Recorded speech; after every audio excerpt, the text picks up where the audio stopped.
Kejadian ini bermula 1 tahun yang lalu, tepatnya ketika aku mengalami kesulitan finansial setelah suamiku meninggal dunia. Sejak itu ekonomi keluargaku semakin terpuruk. Tak ada lagi yang mencari nafkah, karena memang pendapatan utama adalah dari upah suamiku yang notabene seorang teknisi elektronik panggilan dari rumah ke rumah. Demi kelangsungan hidup dan biaya sekolah putraku, di usia 48 tahun aku terpaksa merantau ke kota, berharap mendapat pekerjaan yang layak di sana. Sementara putraku, aku titipkan pada neneknya di desa. Karena tak punya keahlian apa-apa, aku harus bangga dengan pekerjaan sebagai pembantu rumah tangga saja.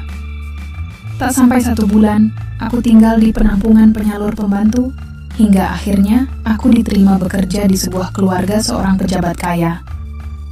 Di sana, sudah ada 2 pembantu lain yang bertugas bersih-bersih rumah dan memasak. Yang bertugas bersih-bersih adalah seorang wanita muda yang bernama Minul. Ia juga baru bekerja 5 bulan lamanya, sehingga aku bisa banyak belajar darinya. Selain itu, juga ada Mak Ita, pembantu yang bertugas memasak dan belanja kebutuhan dapur. Ya, dan pekerjaanku di sana, yaitu membantu Mak Ita setiap harinya. Majikanku, Pak Harjo dan Bu Harjo, memiliki 2 putra. Yang sulung, Dimas, sudah kuliah di sebuah universitas ternama. Sementara yang terakhir, Dodit, masih SMA kelas 2. Kedua anak majikanku tersebut biasa memanggil Kumbok, seperti halnya mereka memanggil Minul dan Maita. Selain itu, di sana juga ada sopir pribadi yang sudah agak tua, bernama Pak Jaya. Selama bekerja di sana, aku sangat kerasan. Karena selain majikanku baik, mereka tidak terlalu bawel seperti majikan lainnya. Tapi berbeda dengan Minul. Baru menginjak 6 bulan ia bekerja, ia mendadak diberhentikan oleh majikanku. Tak heran, karena hampir setiap sore setelah menyelesaikan pekerjaannya, ia akan kumpul-kumpul bersama pembantu lain di depan sebuah rumah kosong. Bahkan, seringkali ia ngajak nimbrung teman pria yang entah dari mana asalnya. Selain itu, yang membuat majikanku jengkel adalah keisengannya yang sering mengambil lauk makanan untuk dibagikan kepada pria kenalannya. Karena sudah dinasihati beberapa kali namun tak kunjung jera, akhirnya Bu Harjo, nyonya majikanku, memberhentikannya. Dan hal ini membuat aku ketambahan pekerjaan, bersih-bersih di rumah tersebut. Untungnya Bu Harjo berbaik hati memberiku gaji tambahan. Tapi rupanya, aku jadi makin kewalahan ketika beberapa bulan kemudian, Maita mengalami kecelakaan saat ke pasar. Wanita tua itu sampai lumpuh dan tidak mampu lagi bekerja. Alhasil ia dipulangkan ke desanya dan diberi pesangon sesuai masa kerjanya. Saat itu Bu Harjo berjanji untuk mencari pembantu pengganti untuk meringankan bebanku. Tapi rupanya ia tak kunjung mendapat pengganti Maita. Sehingga akhirnya aku terbiasa dengan beban kerja yang cukup banyak tersebut. Beruntungnya, Bu Harjo kembali berbaik hati menambah gajiku berkali-kali lipat. Sampai-sampai aku bisa mengirim uang lumayan banyak untuk keluargaku di desa. Waktu pun berlalu, hingga tak terasa 1 tahun sudah aku bekerja di sana. Namun ada satu kejadian yang membuatku bimbang antara berhenti bekerja atau tidak. Dimas, putra sulung majikanku, memiliki kebiasaan minta puizat. Tadinya aku tak ada pikiran lain padanya. Bahkan dengan senang hati aku membantunya. Memang sejak pertama kuliah, Dimas ini gemar meminta bantuanku. Dan katanya, bantuan tersebut membuatnya lebih baik.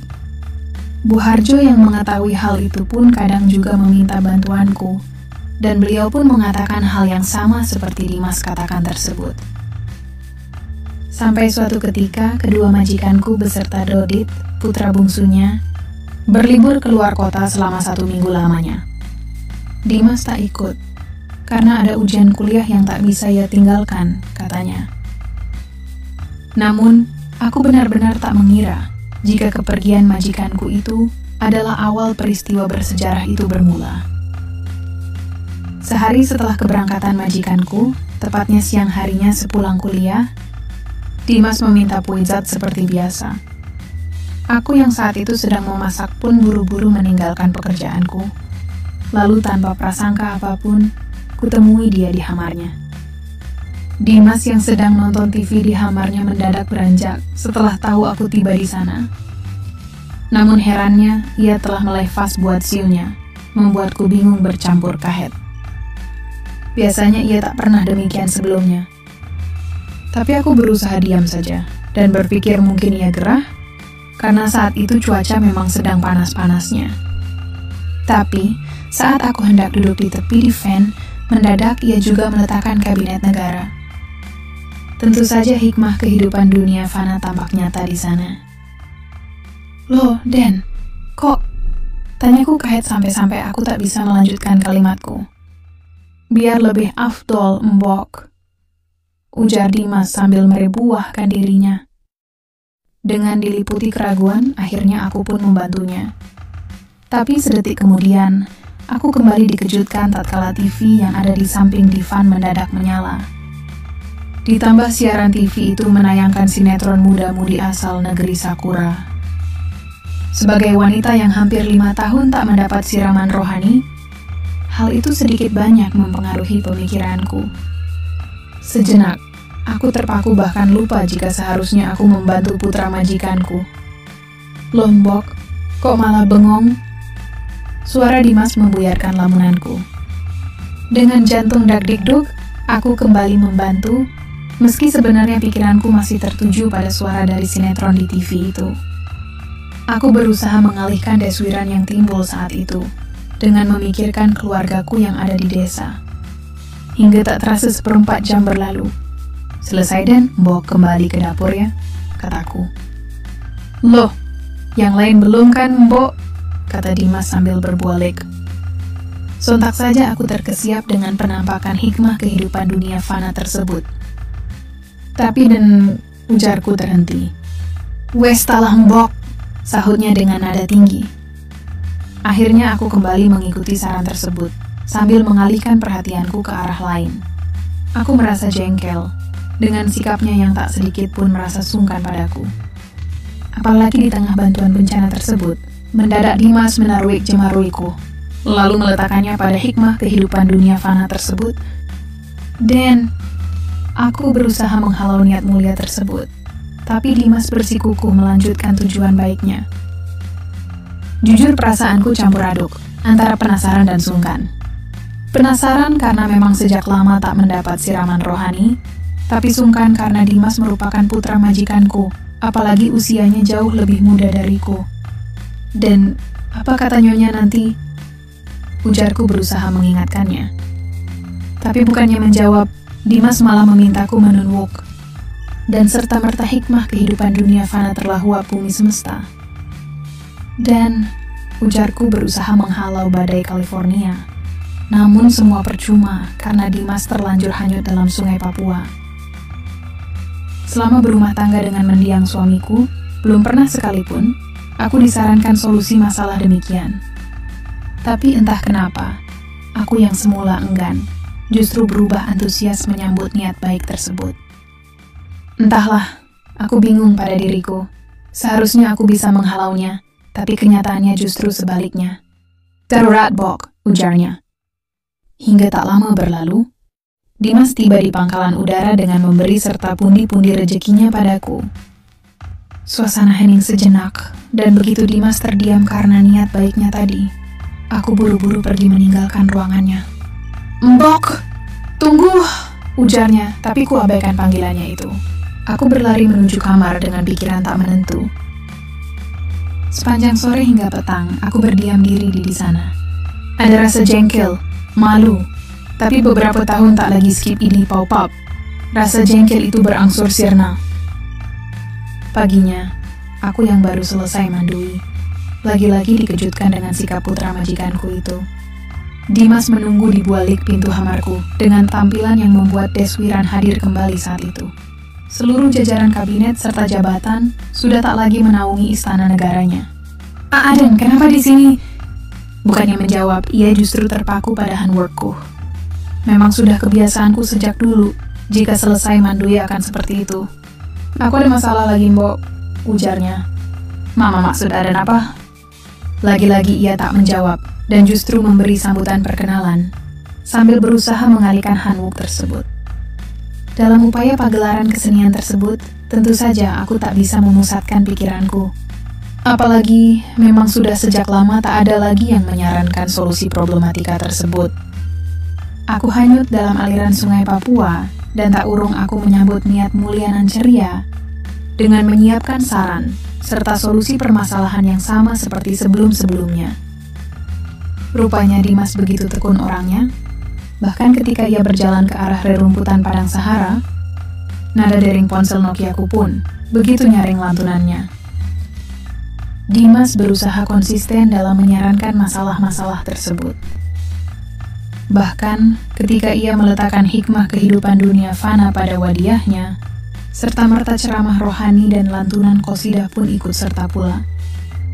Sampai-sampai aku bingung mendengarkan berbagai nada yang tercipta. Aku tiba di pangkalan udara sekitar 30 menit kemudian. Sementara Dimas menyusul beberapa detik setelahnya.